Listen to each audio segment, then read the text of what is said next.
Ladies and gentlemen, boys and girls, worshippers of all ages, welcome to YouTube. My name is SeaRaptor, and today we're going to touch the third rail of World of Warships. That's right, I am just beyond tired of the rhetoric, the whining, the ridiculous misconceptions, and I'm going to make a long-ish video about anti-aircraft fire and aircraft carriers in World of Warships.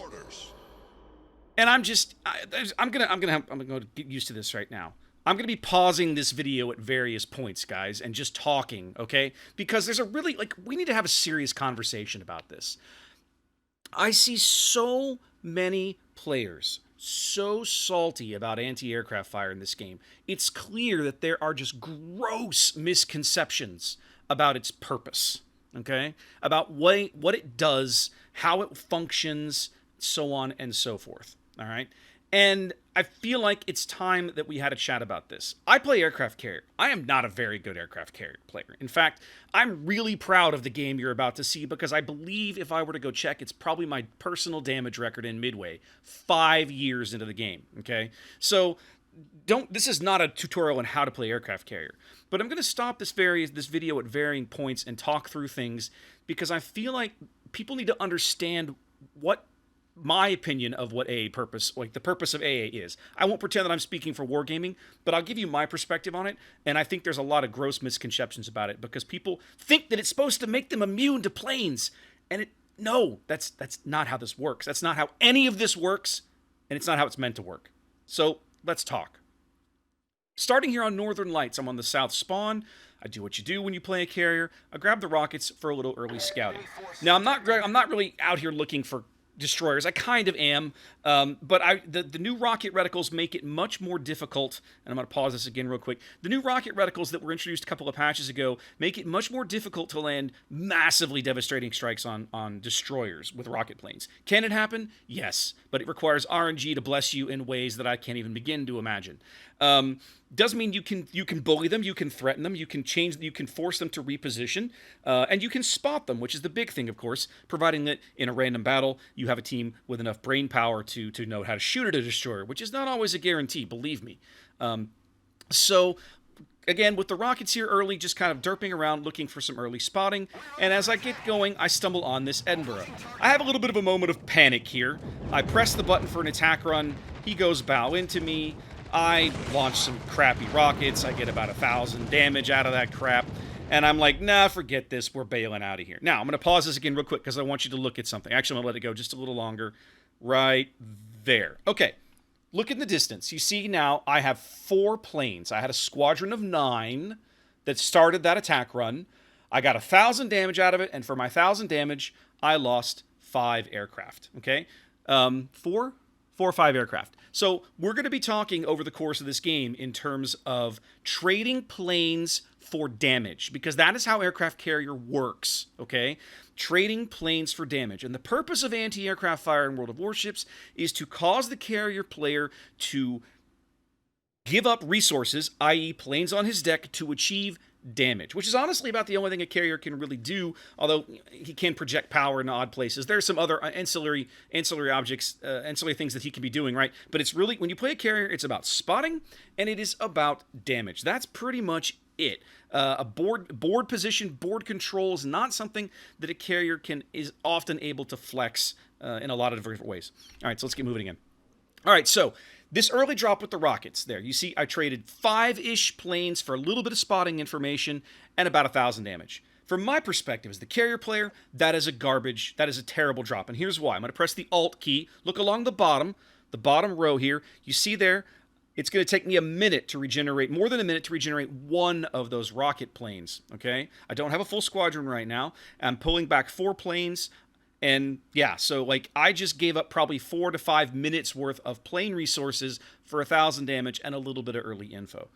Now, you can make the argument that the early positional info is good information, and that's true. But in a random battle, and I'll pause this again, I want to talk about this for a minute. In a random battle, you will almost never find players that do anything with this information, okay? This is why carriers, in my opinion, are so divisive amongst the community. In a random battle, a single aircraft carrier, in general, is not a catastrophe. It's not a big deal. It's just another ship on the board you have to deal with, okay? However, In competitive modes, the spotting information a carrier provides is invaluable. It's ridiculous, and it's in no way balanced, right? Carriers do not belong in competitive modes. We've seen that in King of the Sea. We see it in clan battles time and again, right? And so, in my opinion, for a random battle, a single carrier in a random battle, whatever, life goes on. But in competitive modes, no, they aren't there yet. Carriers aren't there. All right, I grabbed the rocket planes. If you look at the position of that Harugumo, last time I caught a glimpse of him, he was in about D8. I kind of expected him to come around the corner and be in this little channel over here. Turns out, he wasn't. He's smarter than I am. He hung back. He figured I'd probably try some garbage like this. He's actually sitting almost exactly where I last spotted him. He's just chilling out right there. So as I take my rocket planes over here, I realize I'm not going to find him. There's nothing super exciting. So I go back to my deck. And now I have to decide, what am I going to grab? If you look at the mini-map, you see this Roma and this Kansas headed down that little gap. They're going to go down the 9 line over there in blatant defiance. Well, this isn't north, but in blatant defiance of where the no battleship sign would be on north. They're like, nah, forget that. Screw that. So remember here, guys, we're 3 minutes into this game, and I have 1,000 damage, okay? I mean, so far, this is not looking amazing. Now, Midway... And in general, most of the high-tier American carriers, the HE dive bombs are really, really punishing. And you can see now this Roma and this Kansas, the Roma in particular, has chosen to isolate himself over here. He doesn't have anybody else to help him with AA. He's going to be in this little narrow channel. He's limiting his maneuvering options. I'm here to punish him for basically his bad decision, all right? And that's exactly what is about to happen, especially since Roma's AA, which is not a joke, but it's not amazing, is not enough to really deter me from making this attack. He puts up his fighter plane, but it's too late. And I'm going to pause mid-drop here to make a point here. I see this game after game after game after game, guys. Almost all of you put up your fighter planes too late. Too late. If you spot the planes, man, and you don't press your button like right away, chances are that fighter's too late. I'm going to get a drop in and your fighter's not even going to be registered. It takes that fighter 20-25 seconds to arrive on station and start patrolling. So if you think you're going to get dropped, if you're in a vulnerable position, put your bloody fighter up now, right? Don't wait. Or if you see the planes crossing the map and they're 12, 13 kilometers out and they're kind of coming in your direction, put that fighter up if you're really worried about getting struck. All right, I'm going to get one good drop on this guy. There, we landed 5 bombs. That's a nice 9K hit with at least one. No, I didn't get any fires. I don't think I got any fires out of that. But it's still a solid hit. The American HE bombs do nasty things. But this is the big hit, right? Because these new American battleship line is super squishy. I'm going to put 6 of these into him. I land all 5 full pins for about 20K and a fire. Now, he puts the fire out. I don't get much out of that for very long. But again here, you start to see against the right targets in the right positions, the American high explosive bombs are just brutal. And if you go back and look, I'm going to pause again real quick. I'm going to do this lots. You look, I've got 3, 4 planes coming back. You can sort of see them there at the top of the screen. All right, so that whole drop run, those back-to-back drop runs cost me 5 planes for nearly 30,000 damage. That's a much better trade, right? And a fire that he, didn't get anything. I didn't get anything out of, but that's fine. I grabbed the rockets, going back, trying to help out my friendly Ooster Jutland, looking for the Shimakaze in the gap over here. And the Shim is backed up by an Edinburgh, so this is no joke, right? Like the Ooster can be in real trouble if the timing of this goes south on him and he gets caught out by the Edinburgh somewhere. But between the Shimakaze smoke, I think that's the Shimakaze smoke and not the Edinburgh smoke. I don't have a ton of luck. We do catch a glimpse there of the Edinburgh and briefly there of the Shimakaze. You see the Shima has his AA on. All right, so now I decide I'm going to kind of go over this island and try to catch the Shimakaze in a turn. I'm going to turn to starboard here, and we catch another glimpse of him. He's trying to get back into his smoke. And I kind of go for a long drop here, and again, I don't get very much out of it. A single rocket and a fire, a little bit of spotting damage. The friendly Ooster is going to get a couple of shells into that guy, but not before he ducks back into his smoke pretty effectively. And once again, I lose what looks like I'm going to lose about 2 or 3 planes there for like 600 damage. So I'm not trading very well with the rockets right at the moment. Like the whole game, I'm 5 minutes in, and I'm just not getting a whole lot of my rockets right now. For the first time, I grab for the Torpedo Bombers, all right? And we're going back over here. I see the Roma in the gap. You see him? He's cut through that gap in the islands along the 8 line. I want to go put some torpedoes into that guy. But my friendly Ooster Jutland is also on the ball here. He's keeping an eye on things, and I'm I'm about to change my mind, okay? And I'll talk you through the sequence of events and why that occurs. Again, I've got the Torpedo Bombers. I'm after the Roma. I know there's a Shima and an Edinburgh up in front of me. The Edinburgh can't spot the... Well, he knows the planes are here, but he has no line of sight or the AA would be chugging away. I'm trying to find a good line on this Roma. In that gap, it's tough, right? Because it limits the drop distance. And I realized very quickly that Oosterhutelin's torpedo salvo is going to go in on that Roma, and I think he's going to take a couple of those. So I send the torpedoes back, right? And I grab the dive bombs again, because right now I'm betting on those one or more of those torpedoes landing a flood on this Roma, and then I'm going to follow right up with the HE bombers while his DCP is on cooldown, and try and get some something to stick right there. If you look really closely, just below the 9, where it says 10.9 kilometers, you can see the plume. He is flooding, so I know right now he took a flood. He's going to DCP it. He does. He took 2 torpedoes in a flood, and so now I'm in the perfect position to drop on this guy and make his life miserable. The Shimakaze inexplicably has his AA, but I don't even care about him right now. I'm relying on the Iowa or the Oosterhutelin to finish him off. I'm just going to let the planes do the spotting because his AA is chugging away. And we're going to go in and we're going to make this Roma's life miserable. Now, I'm going through the AA of 2 or 3 planes here, and you see already I've lost 3 planes for this drop. Okay? I haven't even gotten bombs off my wings yet.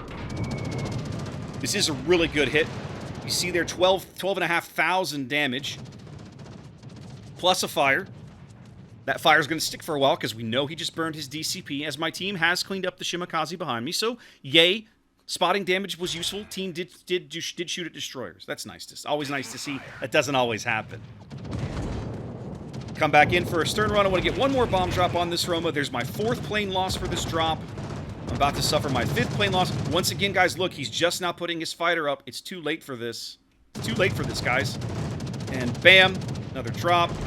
Another 10K or so, and another fire.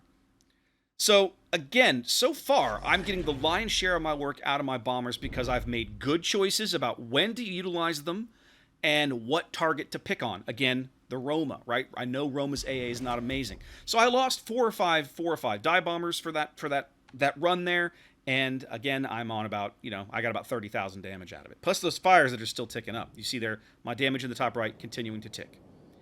8 minutes in, and I grab the torpedo bombers once again. This time looking to finish off this Roma once and for all. He's been kind of a little over-aggressive here. Look at him. He's pushed across the midpoint, coming down the 8 line. I think it's time to get this guy off the board. Now, overall, my team has not been trading very well. We're 100,000 health upside down. If you look at the bars at the top of the display, things are not going well, to say the least. Now, I started on this Roma, and you see now he's about to die. Like, literally, anybody who sneezes on him will kill him. 70 hit points, but I'm already committed to this drop, and I'm like, nah, forget it. We're going in. I'm going to get this done. I pop my heal right there so that I only take 1 plane loss for that first drop, and that's fine. Somebody else gets the kill. I don't care. I'm more interested in just making sure that he dies. And yes, he does go off the board. So now, slow battleship there in the gap, the Kansas, versus my slow torpedoes. The Kansas will become my next target. But I'm still a learning carrier player. I'm not overly confident in my ability to lead things correctly, and I'm going to put these torpedoes not quite far enough in front of him. You see there I lost 1 more plane on my way in. So again, for that whole thing, I lost 2 or 3 torpedo bombers, and my last surviving one does not survive. My last one that I didn't drop right there does not survive to get back. So I'm only going to pull, it looks like I'm going to get 3 of those torpedo bombers back from the whole run. Once again, reaching for the dive bombers. I've been really leaning heavily on them this game, and something I'm going to point out in the bottom right there, you see I only have 2 dive bombers available at all. So this squadron, if I'm not careful with it, I need to very carefully manage this squadron, or I may find myself not having dive bombers available for a while. Which is unfortunate, because it's something that Midway does really well. But you're starting to see here, right, the point I'm trying to make. The AA will not prevent my attack, but it's costing me resources, and it's limiting what I can do later, and it's driving the choice of planes that I take next, right? If I'm not careful here, this could be the last dive bomber attack that I get off for a while. Team's doing a little okay. We've caught up a little on health. We are up on ships at the moment as we cross over the halfway mark of the match. I pulled back because everybody was sitting in that, I think it's Edinburgh smoke, but there is still a Kitakaze down there that I don't know about yet, but he's over there. So somebody's smoke. And now I decide, all right, it's time to get in on this Kansas. I know how squishy he is. You saw me thump him for 20k earlier with these bombs. I'm going to use this island to mask my approach a little bit and avoid some of his flak and AA until we get right about here. I'm already inside his flak bubble. So the flak I'm dealing with is from the Edinburgh behind him in the smoke. There we go. Just once again, you look at the bottom. You can see I've already lost 2 planes, about to lose a third, and I'm just getting my drops down. His fighter is up in plenty of time. He takes about a 10,000 hit with a couple of fires, and the fighters latch on. Cost me 3 more planes.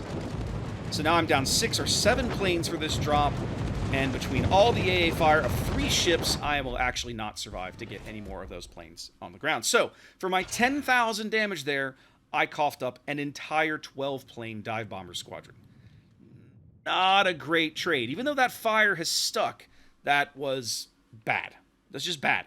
And you can see now, I've got 3 dive bombers on my deck in the bottom right. I'm 30 seconds away from having a 4th. It's going to be probably several minutes, the better part of 4 or 5 minutes before I have a meaningful dive bomber squadron again. So what's driving that? 2 things have impacted this now, okay? 1, the AA of the ships I was shooting at, okay? And B, my target choice. Those 2 things together have basically, I have made a series of questionable decisions, and now my dive bomber squadrons are basically unavailable to me for an amount of time. I'm trying to finish off this Kansas with the Torpedo Bombers. Coming back in, this is not going to be a great drop. Again, the kid is in my face. I've got all these ships. I'm just trying to kind of guess. I'm actually intentionally trying to wonder if maybe I can sneak one into the Edinburgh if I time this right. But that's a terrible drop, and I'm going to pull those guys out. I am going to recover at least 6 or 7 of those. It wasn't a horrible trade. They do kill the Kansas. That allows me to, I think I get 4. Looks like I'm going to get 4 of those planes back. So that's nice. Wasn't a complete waste of time. And now I grab the rockets. I'm going to lean heavily on the rockets over the next few minutes because I need the speed. I need to be able to get around the map quickly. The Edinburgh is behind this smoke, so as I cross over the Kitakaze smoke, I'm going to spot the Edinburgh for my team. I was on an attack run there, didn't get anything out of it. So now the Edinburgh is going to start taking damage from everybody because, well, he's lit. I'm going to come around and try to put some rockets into him. He pops one of his fancy heals while he's smoking, but he never really does slow down and do a very good job of hiding in his smoke. I'm not going to get a ton of great damage out of those, about 3k. And again, I've lost 2 planes already for that drop. This is a much better angle. He's giving me a bigger broadside. This should be a better drop. I'm going to lose a 3rd plane before this is all over. He's going to drift into it. Yep, 4k, and I permanently get one of his torpedo tubes. Not terrible. Team cleans him up. Okay, that feels a little better. Once again, you can see I have no full strength squadrons on my deck. 13 minutes into this game, and I'm already sucking wind a little bit, right? Because I just don't have unlimited plane resources, despite what the rhetoric will tell you. And this is something else that I'm going to pause the video. Actually, no, I won't pause it, but we'll talk about this as I go in looking for this Kitakaze. You do not have unlimited planes as a carrier. Stop saying this. This is a lie. It's a total lie. You do not have unlimited planes, okay? Planes have a fixed respawn rate, and the game is only 20 minutes long. So there's absolutely a fixed number of aircraft that your carrier can spawn at any given game, all right? I've got that built on a spreadsheet. It's very easy to figure out.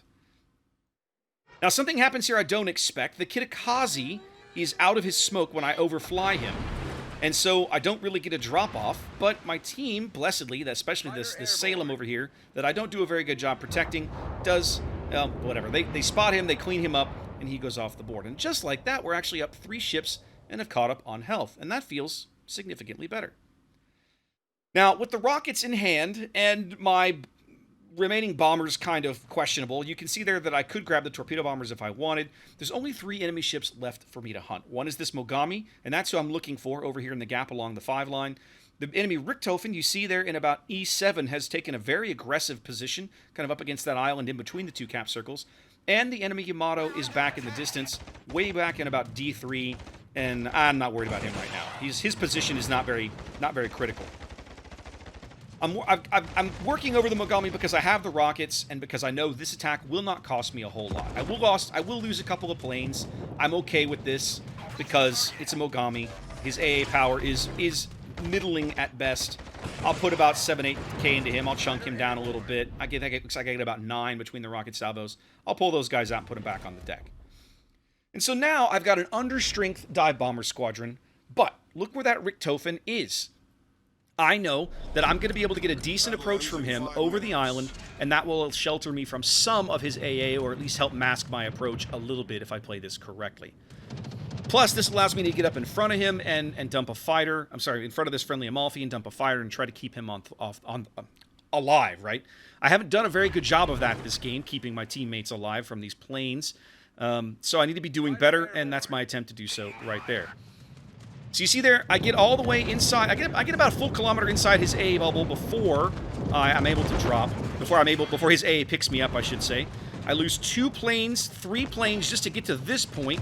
I'm going to put all 6 bombs into him for about a 20k hit plus 2 fires, and then I'm going to lose all the rest of those more or less. I might recover 1, but it's not much. So I lost all 8 planes. In exchange, I got 20,000 damage out of it. Plus the 2 fires, that causes his carrier damage control to pop. Now, carrier damage control, I think I don't like how it works right now, but I'll tell you, but the way it works is, once it's automatically triggered, and it lasts for like 60 seconds or something. So I grab the torpedoes. Now I'm intentionally trying to time my attack so that his DCP is down when I come back with the torpedoes. So I'm not in a big rush to make this attack, right? I'm also trying to give him something else to think about besides this friendly Amalfi. The Amalfi is doing me a huge solid. His AA is plugging away at the Richthofen's combat air patrol. Right, you see there, one of his fighters just went down, another one just launching there, and some of those are going to die. That's going to do me a big favor when I come in with this torpedo attack. And remember, I'm trying to intentionally space these out so that I can land some meaningful floods here. So those 2 surviving fighters do latch on. That'll cost me 2 planes. His AA will cost me a 3rd, and I think a 4th before I finally get another drop into the water. So this whole run cost me 4 torpedo bombers, and I'm going to get some into the water right about there. That's not a great looking drop, but I think I do manage to land all 4. Now I grab the rockets, and again, remember, his damage control is down, so if I can... the flood that I stuck earlier is still ticking up, and I'm about to hopefully light him on fire as I come over this island. 3-4 kilometers. His A doesn't have time to chunk at me very much. There we go. Fire on his deck. Now he's flooding and on fire. 2 dots ticking. He'll be off the board right there. While he complains about his team, because that's what you do. And that just leaves the enemy Mogami. The rockets are sufficient to hunt this guy down. I'm not super concerned. So, the point I'm trying to... And look at my bomber totals, right? I have 3 torpedo bombers on my deck. I have 4 dive bombers on my deck. I'm sucking wind. We're 18 minutes into this game, and I won't say I've expended every resource I have. That's not true, but I've expended a lot of them. And we'll talk about that when we get to the plane casualties in a minute. People who've been playing this game for a while, right? The veterans like myself, remember AA as it was, right? AA in certain ships used to be, ha ha ha, you can't touch me, right? That is not how it works anymore. And it shouldn't be. It should never have worked that way to begin with. AA was broken from the day the game released, the same way that the old carrier mechanics were kind of busted, right? Now, AA is in a much better place. Why? Because AA is a tax, a price that the carrier pays to strike certain targets. Certain targets don't have enough AA to deter him, to deter a good carrier player. I'll just look at him and go, nah, I can strike this guy. Like this Mogami, right? I'm losing. You see here, I'm going to cough up. I'm accepting the fighter tax. His fighters are going to cost me 3 planes, but other than that, his AA has not meaningfully done any real damage to my rocket squadron. So I'm not fussed about it. I just keep going, okay? Singly, by himself, that's a problem. But if you give him a buddy, you put 2 or 3 ships together, now his AA is meaningful. What? Teamwork in World of Warships? What is this lunacy, right? And so AA is simply the way that the carrier, the planes are balanced. You simply cannot continually bring back the same planes over and over and over and over against bunched up targets. You have to change targets. You have to change focus, right? It just doesn't work. And that's how AA works in this game. It is simply the cost of doing business for the carrier player. So, as we go through the post-battle screens here, okay, I want to talk about these for a minute.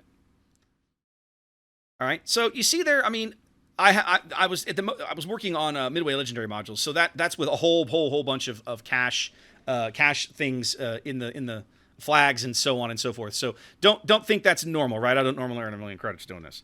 For starters, this is pretty sure this is a damage record for me at Midway. I'm pretty proud of this game, right? A high caliber. I'm not upset with this. Okay.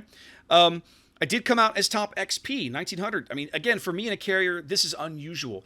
Getting XP in a carrier these days is all about damage. It's all about damage. I've had games where I've done mediocre damage, let's say 80, 90, 100,000 in a mid-tier or top-tier carrier, and I've had literally 200,000 spotting damage in some of these games, and I'm 1100, 1200 base XP, right in the middle of the team. So spotting is crucial to a carrier. It's critical to what you do, but it is not the most important thing that you do, and it's also not rewarded at the same level as other classes, according to Wargaming. Although I still feel like destroyer spotting damage is grossly under-rewarded right now. All right, so here's the screen that I really want to talk kind of at length about here as we do a little bit of kind of post-battle analysis. I want you to look at the aircraft loss tab on the right, and we're going to compare that to the damage done tab on the left, kind of by aircraft type. Now, throw away the fighters, right? Because fighters is not part of the conversation in terms of aircraft loss. So I suffered 66 plane casualties for my 200,000 damage in this match. All right. Of those, 29 of them you see there were dive bombers. On the left, I got about 85,000 damage out of my dive bombers. I'm pretty proud of that, if I'm honest. And then the majority of that fire damage down below, you see there about 35,000. The majority of that will have come from those dive bombers. I did get a few fires out of the rockets. I just don't think I got a ton of damage out of those fires.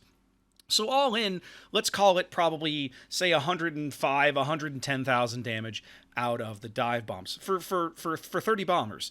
That's a pretty good ratio, and it highlights a couple of things. One, it tells me that I made smart decisions about where and when I was applying my dive bombs. Two, it demonstrates that is one of Midway's like real strengths. Okay, it's one of the things that the American high tier carriers do well with those ridiculous HE bombs, and then the kind of the dot stacking that you can get out of them. The fact that I lost 29 of them also underscores that I kind of leaned on them a little heavily, and it also reinforces something that you may have noticed during the game. The dive bombers are Midway's biggest squadron, right? When she puts up rockets and torpedoes, she puts 9 planes into the air. The dive bombers, she puts up 12s. More planes in the air, more potential casualties, and of course, you see them here. I did take those additional casualties. Still, though, for those casualties, I traded very, very well. As you go down the list, you see there I got about 45,000 damage out of the torpedoes. Oh, one more thing I want to point out. 33 out of 36 possible bomb hits. I'm really proud of that. You see there, I didn't do nearly as well with the torpedoes. 15 out of 34. And of course I lost about 20 torpedo planes there. I got about 45,000 damage out of the torpedoes. I got to do better, right? Midway's torpedoes can be very, very effective when you apply them correctly with the right lead and everything. I will almost always struggle to lead these damn things. They're so slow. But, I like that. You go back and look at that salvo against the Kansas. He's slow already. I should have landed all of those, but I got the lean wrong, and I only landed half of them. So that's on me to continue to develop that skill and get better.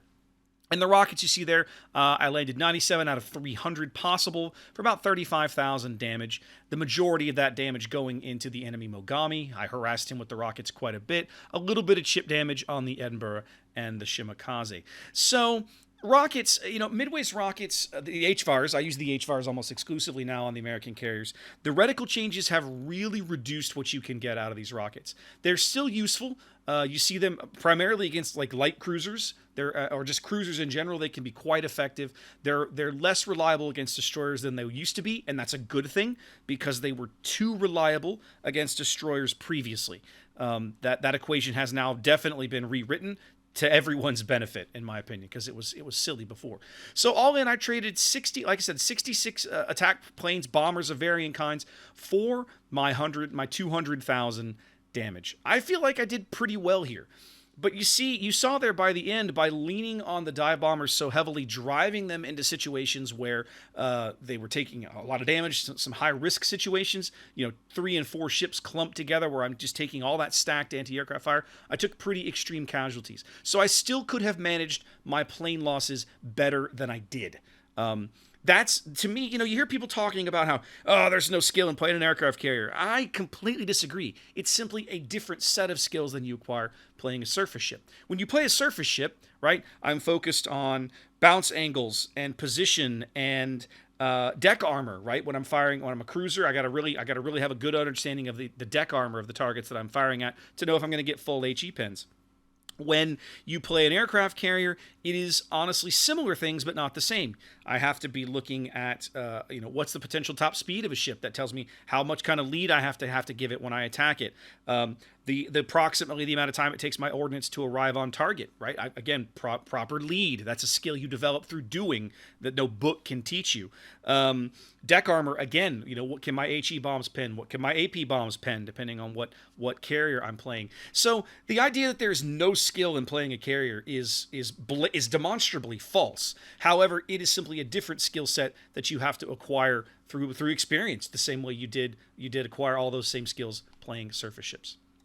And looking at the last screen here, you can see all the things I was stacking to get cash. So yeah, that credit result is not normal. I've stacked a lot of things because I was working on the credit mission in my legendary module mission grind there. So there you go.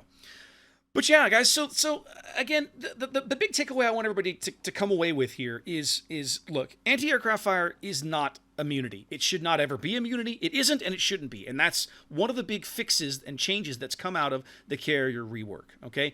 AA is not counterplay. It never has been, and it isn't now. What it is it's a cost that the carrier player must pay if he wants to land home a strike on certain targets. And that's why once you start stacking 2 and 3 ships together, you start increasing the price of that attack, okay? Late in the game, now it becomes a lot more challenging to stack things up, right? Because probably there's fewer ships on the board. But in the early to mid game, if you move in groups, you saw how hard it was for me to get strikes in on that. It was a Kansas, an Edinburgh, and a Kitakazi. I mean, individually, any one of those ships I could strike, but put them together, it becomes a lot more difficult. And they cost me, you saw there, they cost me an entire squadron of dive bombers for very little return. So yeah, I mean, the notion that AA is garbage or ineffective is demonstrably false. The biggest thing we have to overcome, in my opinion, is a misconception amongst the player base as to what anti-aircraft fire is meant to accomplish. Anyway, guys, I hope that enlightens you a little bit. I'm sure I'll get roasted in the comments, and I'm rapidly reaching a point where I enjoy that more than anything. So have fun. Let's have a chat. because this topic is not going away, and there's a lot of people out there banging bigger drums than mine that that are on the other side of this. What I feel is the wrong side of this issue, and I doubt we're going to change their minds at this point. So many of them have invested so much time and energy into being anti-everything carrier that I think it's too late for them to change their mind. But whatever. Anyway, guys, hope you enjoyed that. Wash your hands, be safe out there, and I'll catch you next time.